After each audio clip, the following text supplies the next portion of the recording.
দিলে কুমড়ো? দেখো কুমড়া, চোখটা দিয়ে দেখো। কুমড়া দেবো কেন? আচ্ছা কুমড়ো লাগছে তো। পেঁপে পেঁপে। পেঁপে? হুম, বাহ। খেয়ে দেখো। ভালো মিষ্টি আছে তো। ভালো লাগছে? বাবু পেঁপে খাওয়া ভালো, খাও। সত্যি ফাঁকা পেঁপে খেলে পেট একদম ঠান্ডা। কত গুণ জানো?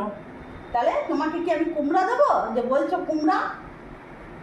দেখো অনেক মিষ্টি। বিট লবণ দিয়েছি তো আরো ভালো লাগছে। বলো না? তুমি খাও, তোমারই বেশি দরকার। My favourite. খাও।